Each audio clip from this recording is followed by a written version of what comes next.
नमस्कार, स्वागत है आपका। मैं हूं आपके साथ सपना दीपक मंदेशा। बुलेटिन का आगाज करेंगे। उत्तर प्रदेश विधानसभा शीतकालीन सत्र से पहले मुख्यमंत्री योगी आदित्यनाथ ने विपक्षी दल समाजवादी पार्टी पर करारा हमला किया है।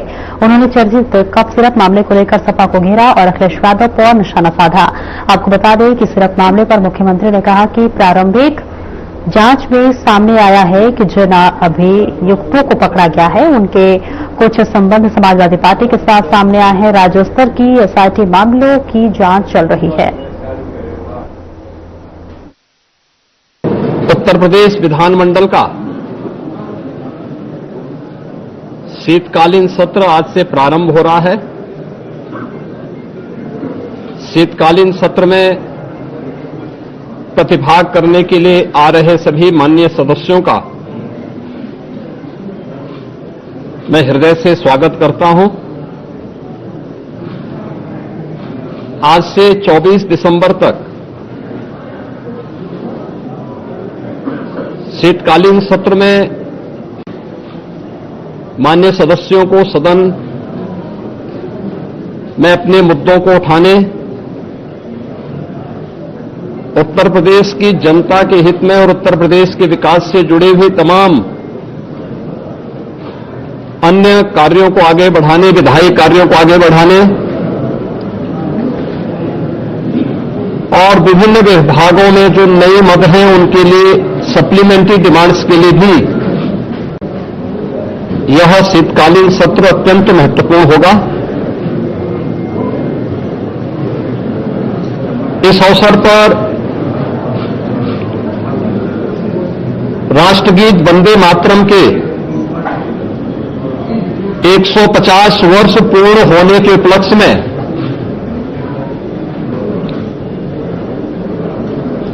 एक महत्वपूर्ण चर्चा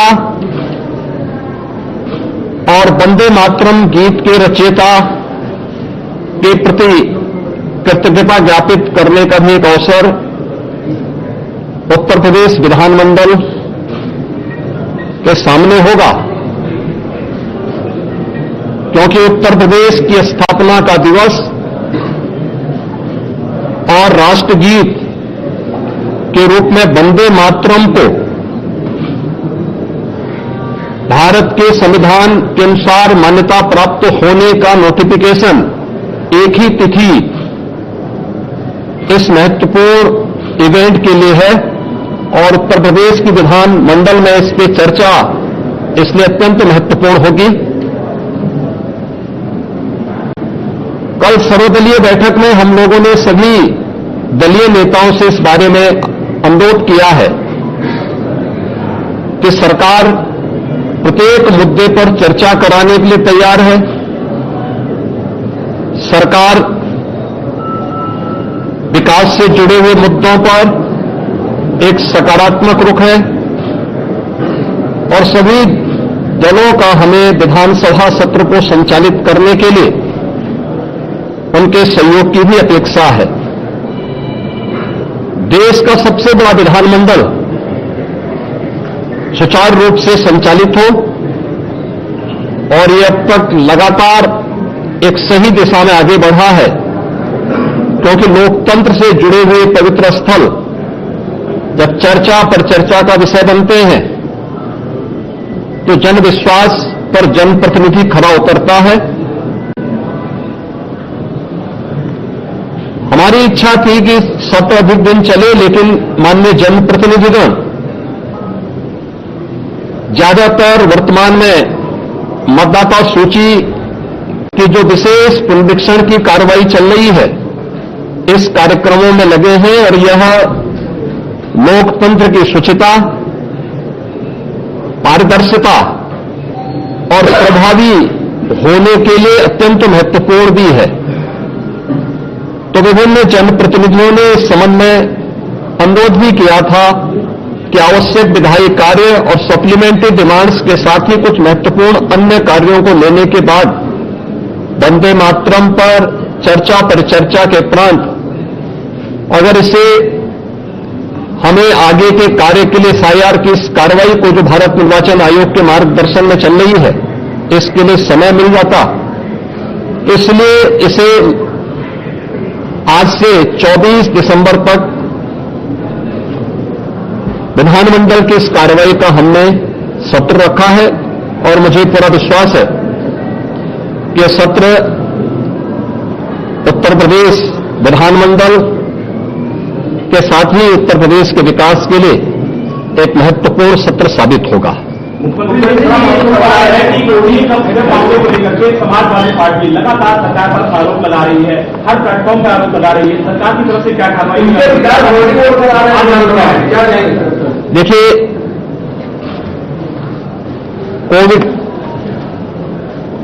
कोडिन फास्फेट यह एनडीपीएस के अंतर्गत आने वाला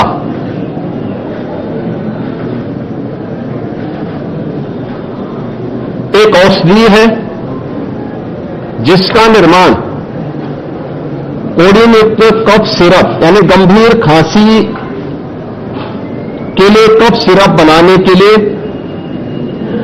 उपयोग होता है, लेकिन सेंट्रल नारकोटिक्स ब्यूरो के द्वारा इसे केवल उन्हीं औषधियों के निर्माण के लिए आमंत्रित किया जाता है। इसके लिए उसका कोटा, उसका आमंत्रण, ये सभी सेंट्रल नारकोटिक्स ब्यूरो के द्वारा तय होते हैं। इस मामले इसकी यह कफ सिरप तमाम जगहों पर नशीले पदार्थों के रूप में इसके दुरुपयोग की शिकायतों के बाद इस पे हम लोगों ने कार्रवाई की थी, क्योंकि अवैध रूप से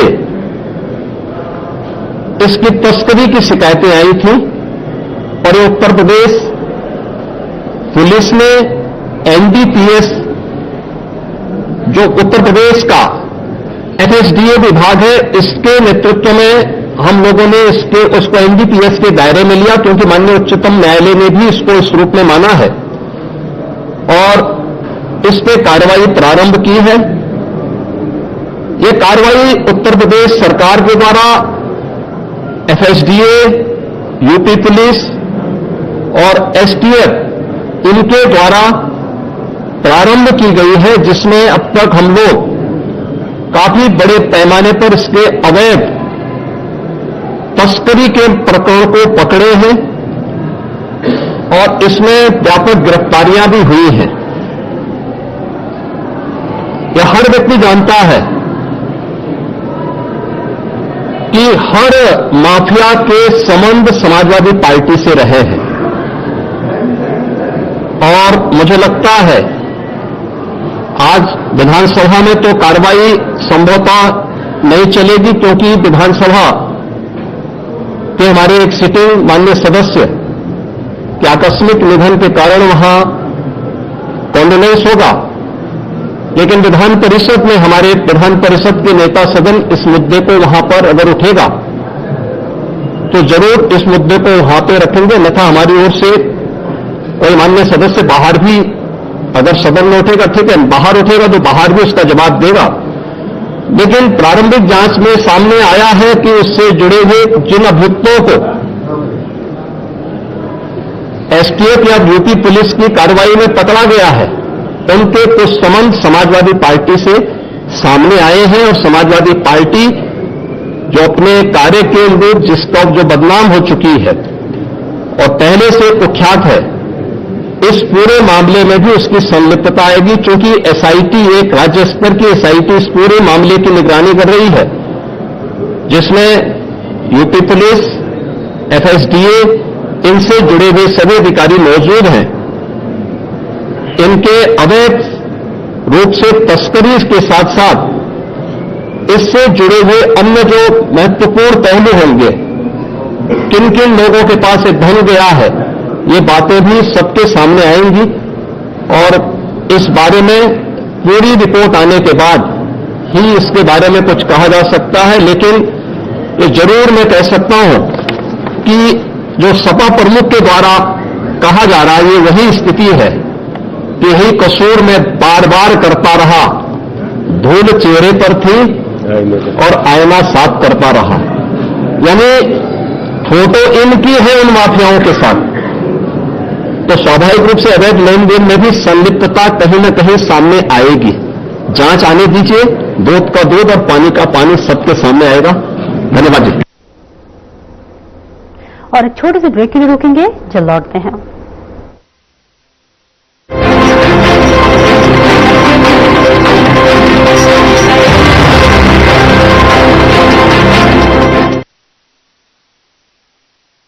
लोग सेहत बनाने के लिए क्या क्या नहीं करते। जिम जाते हैं, कसरत करते हैं, काजू बादाम प्रोटीन के डिब्बे तक घोल घोल कर पीते हैं, फिर भी उनकी सेहत नहीं बनती, क्योंकि उनका पाचन तंत्र खराब है। और जब तक के पाचन तंत्र दुरुस्त नहीं होगा, वो जितना मर्जी अच्छी शिक्षा खा ले, उनकी सेहत नहीं बन सकती। इसलिए हमारी संस्था सन्यासी आयुर्वेदा ने एक ऐसी दवा का निर्माण किया है जो कि आपके लिवर को, आपके पाचन तंत्र को दुरुस्त करने का काम करती है, ताकि आप जो भी खाएं उसका पूरे का पूरा निचोड़ आपके शरीर को लगे, आपकी भूख बढ़े, खाया पिया सही से लगे, नया खून बने, हड्डियों में जान आए, वजन बढ़े और आप मोटे तगड़े खूबसूरत पर्सनैलिटी के मालिक बन जाए। सिर्फ 655 रुपए की पूरे एक महीने की दवा होती है और आप इसे घर बैठे 01145454545 पर फोन करके दवा मंगवा सकते हैं। डॉक्टर ऑर्थो ऑयल के रेगुलर मसाज से जॉइंट हेल्थी रहते हैं। और अगर प्रॉब्लम बहुत पुरानी है तो डॉक्टर ऑर्थो कैप्सूल्स साथ लेना ना भूलें। अब दर्द भी घुटने टेकेगा। क्या रंग खिला, क्या रूप सजा, मैंने ही नहीं दुनिया ने कहा।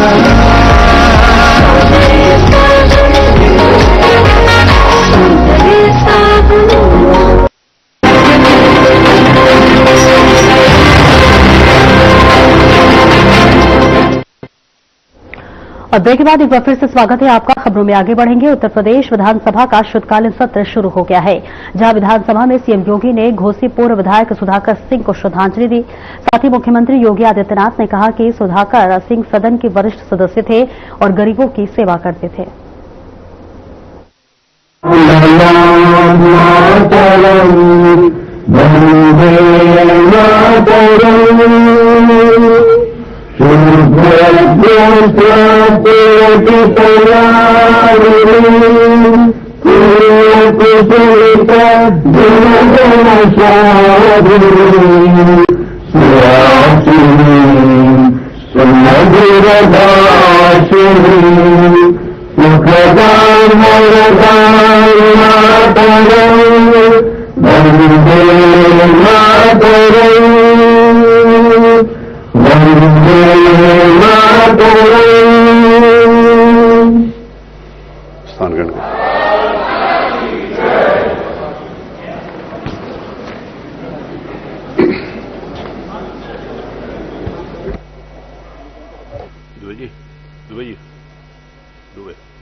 माननीय मुख्यमंत्री जी, सब लोग शांत से बैठे प्लीज, बातचीत नहीं आपस में। अध्यक्ष जी, अत्यंत दुख के साथ माननीय सदन को सूचित करना पड़ रहा है कि वर्तमान विधानसभा के माननीय सदस्य श्री सुधाकर सिंह का दिनांक 20 नवंबर 2025 को लगभग 67 वर्ष की आयु में निधन हो गया। उनका आकस्मिक निधन हम सब के लिए दुखद है। श्री सुधाकर सिंह इस सदन के वरिष्ठ सदस्य थे। वर्तमान विधानसभा में वे तीसरी बार सदस्य के रूप में निर्वाचित हुए थे। वे सर्वप्रथम वर्ष 1996 के मध्यावधि चुनाव में निर्वाचन क्षेत्र नथुपुर, जिला मऊ से निर्वाचित हुए। तत्पश्चात वर्ष 2012 के सामान्य निर्वाचन तथा 2023 के उपचुनाव में निर्वाचन क्षेत्र घोसी, जिला मऊ से विधानसभा सदस्य निर्वाचित हुए। वे वर्ष 2012 से 17 तक विधानसभा की प्रांकलन समिति के सदस्य रहे, तो वर्तमान में विधानसभा की पंचायती राज समिति के सदस्य थे। श्री सुधाकर सिंह अपने क्षेत्र के एक लोकप्रिय नेता थे। समाज के गरीबों, वंचितों की सेवा, सामाजिक कार्यों एवं शिक्षा के प्रचार में उनकी विशेष रुचि थी। अनेक शिक्षण संस्थाओं से वे संबद्ध रहे। वे एक लोकतंत्र सेनानी भी थे। विभिन्न आंदोलनों और आपातकाल के अंतर्गत आजमगढ़ एवं लखनऊ केंद्रीय कारागार में भी वे बंदी रहे थे। वे एक व्यवहार कुशल और लोकप्रिय जनप्रतिनिधि तथा सामाजिक कार्यकर्ता के रूप में अपने क्षेत्र के विकास और जनता के कल्याण के लिए सदैव समर्पित रहे। श्री सुधाकर सिंह के निधन से प्रदेश ने एक कुशल राजनीतिज्ञ और समाजसेवी को खोया है। उनके निधन से समाज की अपूरणीय क्षति हुई है। मैं उनके प्रति श्रद्धा सुमन अर्पित करता हूं और ईश्वर से उनकी आत्मा की शांति की कामना करते हुए उनके दुखी परिजनों के प्रति अपनी हार्दिक संवेदना प्रकट करता हूं। अध्यक्ष जी, मैं आपसे अनुरोध करता हूं कि माननीय सदन की ओर से, हमारी पार्टी की ओर से इस शोक संवेदना को दुखी परिजनों तक पहुंचाने की कृपा करें। धन्यवाद। माननीय नेता प्रतिपक्ष। माननीय अध्यक्ष जी, जैसा कि माननीय मुख्यमंत्री जी ने कहा, उससे अपने को संबद्ध करते हुए इस वेदना की घड़ी में मैं इतना कहना चाहता हूं कि सुधाकर सिंह जी अपने जीवन के प्रारंभिक वर्षों से ही सामाजिक कार्यों में और अन्याय के खिलाफ संघर्ष करने में सदैव लगे रहते थे। उनके यहां मैंने बहुत बार देखा है। उनके कार्यालय से कभी मैं 12 बजे बनारस से लौटते हुए आया तो देखा सैकड़ों लोगों की भीड़ लगी रहती थी। मैं वहां जा पहुंच गया। मैंने कहा क्या है, तो उन्होंने कहा इनके साथ अन्याय हुआ है, इनको समाज के कुछ लोग इनको परेशान कर रहे हैं। तो हमने कहा यही समय देखना है। तो उन्होंने कहा इसी समय लोग आए, तो मैंने इसी समय बैठ के इनकी बातें सुनी। तो इसका अर्थ यह है, मैं ये कहना चाहता हूं कि वो सदैव सतत संघर्षशील रहे और अन्याय के खिलाफ संघर्ष करते रहे। उन्होंने पोस्ट ग्रेजुएट और LLB शिक्षा पाई थी। वो 13वीं विधानसभा के मेधावित निर्वाचन में सदस्य प्रथम बार निर्वाचित हुए थे। 16वीं विधानसभा के सदस्य दूसरी बार निर्वाचित हुए। वो प्राक्कलन समिति के सदस्य थे। 18वीं विधानसभा के उपचुनाव में सदस्य तीसरी बार निर्वाचित हुए हैं।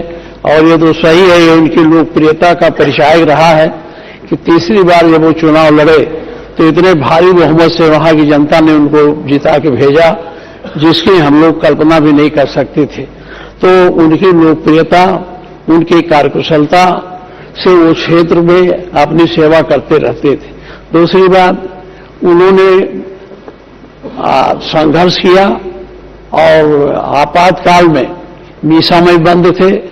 वो लोकतंत्र सेनानी के रूप में, मीसा में बंद होने के नाते लोकतंत्र सेनानी के रूप में एक रूप उनका बना। और इसके साथ ही साथ वो हमारे पार्टी के वरिष्ठ कार्यकर्ता थे। उनके जाने से हमारे पार्टी को थोड़ी क्षति हुई है, लेकिन भगवान से प्रार्थना है कि वो हम क्षति को हम लोग उनके कर्तव्यों के आधार पर पूरा कर लेंगे। वो समाज सेवा और देशाटन अध्ययन करने में उनकी रुचि रही है। वो खादी अध्यक्ष, खादी ग्रामोद्योग समिति, कोलाबाद मऊ, निरीक्षक डॉक्टर B.R. अम्बेडकर शिक्षा संस्थान मऊ, प्रबंधक डॉक्टर राम मनोहर लोहिया अम्बेडकर शिक्षा संस्थान कोडीपुर दुआरी, प्रबंधक SS बालिका महाविद्यालय दादनपुर रहौली मऊ, प्रबंधक गोविंद देवी बालिका उच्चतर माध्यमिक विद्यालय। वो इन तमाम सामाजिक कार्यों के नाते इन तमाम संस्थाओं से संबंध रहे हैं और आज इस दुख की घड़ी में मैं अपने तरफ से, अपने पार्टी की तरफ से, विरोधी दलों की तरफ से उन्हें श्रद्धांजलि अर्पित करता हूं और आपसे आग्रह करता हूं कि हमारी ये वेदना उनके परिवार तक पहुंचाने का कष्ट करें। अपना दल श्री राम निवास वर्मा जी, या कोई कौन बोलेगा? आप बोलेंगे? माननीय अध्यक्ष जी,